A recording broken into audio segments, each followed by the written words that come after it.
மொத்தமாக சிக்கிய மலையாள திரையுலகம். அடுத்து வெளியாக போகும் தமிழ் சினிமா பைல்ஸ். அதிர்ச்சியில் தமிழ் சினிமா.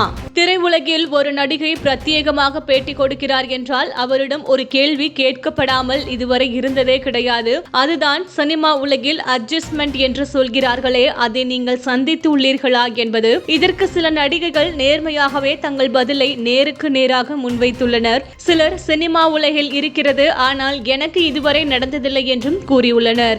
மேலும் என்னிடம் இதுவரை சினிமா உலகில் இது போன்ற செயல்கள் நடந்தது கிடையாது என்றும் நேரடியாக பதில் கூறியுள்ளனர். தொடர்ச்சியாக சினிமா நடிகையிடம் மட்டுமே இது போன்ற கேள்விகள் கேட்கப்பட்டு வருவது நடிகைகள் மத்தியிலும் கடுப்படைய வைத்துள்ளது என்று கூறலாம். அதே சமயத்தில் அவர்களின் ரசிகர்கள் மற்றும் பார்வையாளர்களாக இருக்கக்கூடிய மக்களுக்கும் உண்மையில் இது போன்று நடக்கிறதா, எப்படி இவர்கள் இதை எதிர்கொள்கிறார்கள் என்று பலவித சந்தேகங்களையும் தங்களுக்குள்ளேயே புதைத்து வைத்துள்ளனர். அப்படி புதைந்து கிடைக்கும் சந்தேகங்களுக்கு பதில் அளிக்கும் வகையில் மலையாள திரையுலகில் நடிகைகளுக்கு நடக்கும் அத்துமீறல்கள் குறித்த அறிக்கை சமீபத்தில் வெளியாகியுள்ளது. அதாவது மலையாள சினிமாவில் திரைமறைவில் பெண்களுக்கு எதிராக நடக்கும் பாலியல் ரீதியான அத்துமீறல்கள் குறித்த விசாரணை ஹேமா கமிஷன் அறிக்கை கடந்த 2019 ஆண்டு கேரள அரசிடம் சமர்ப்பிக்கப்பட்டது. இந்த அறிக்கை சமீபத்தில் வெளியானதை அடுத்து மலையாள திரையுலகை தாண்டி மற்ற சினிமா திரையுலகிலும் பெரும் புயலை கிளப்பியுள்ளது. அந்த அறிக்கையில் நடிகைகள் வாய்ப்புக்காக அட்ஜஸ்ட் செய்து கொள்ளும் நிலை இருப்பதாகவும், நடிகைகள் மற்றும் பெண்களுக்காக தனியாக கழிவறை வசதிகளோ உடைமாற்றும் வசதிகளோ கிடையாது என்பதும் குறிப்பிடப்பட்டுள்ளது.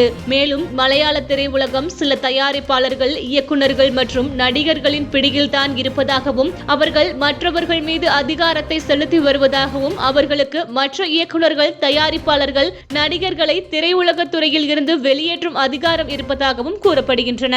சுருக்கமாக சொல்ல போனால் அந்த குறிப்பிட்ட தயாரிப்பாளர்கள், இயக்குநர்கள் மற்றும் நடிகர்கள் திரையுலகின் மாஃபியாவாக செயல்பட்டு வந்துள்ளனர். அது மட்டுமின்றி ஒரு நடிகை தனக்கு நடக்கும் அத்துமீறல்களை எதிர்த்து போராட்டாலோ அல்லது புகார் அளித்தாலோ அவர்களை சினிமா துறையில் இருந்து விலக்கி வைப்பதோடு மட்டுமின்றி அவர்களை கொலை செய்யும் அளவிற்கு அந்த மாஃபியாவிற்கு அதிகாரம் இருப்பதாகவும் கூறப்படுகிறது.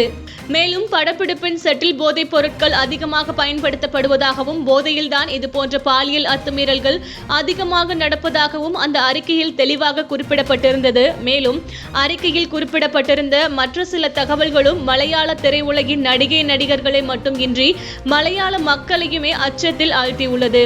இதனால் மலையாள சினிமா நடிகர்கள் சங்கமான அம்மா அமைப்பின் பொது செயலாளராக பதவியை ஏற்றிருந்த நடிகர் சித்திக் ராஜினாமா செய்துள்ளார். அதோடு ஹேமா கமிஷன் அறிக்கை மலையாள அரசியலிலும் புகைச்சலை ஏற்படுத்தியுள்ளது.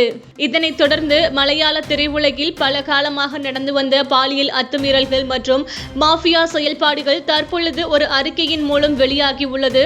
இதே நிலைமை இன்னும் விரைவில் தமிழ் திரையுலகிலும் நடக்கலாம் என்றும் கூறப்படுகின்றது.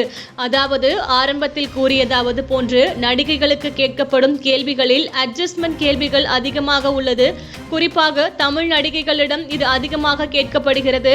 அதனால் மலையாள திரையுலகில் கடந்த விசாரணையே போன்று தமிழ் திரையுலகிலும் ஒரு விசாரணை நடத்தப்பட்டால் இங்கிருக்கும் அத்துமீறல்கள் வெளியாகும் என்று சினிமா சில தகவல்களை கசியவிடுகின்றனர்.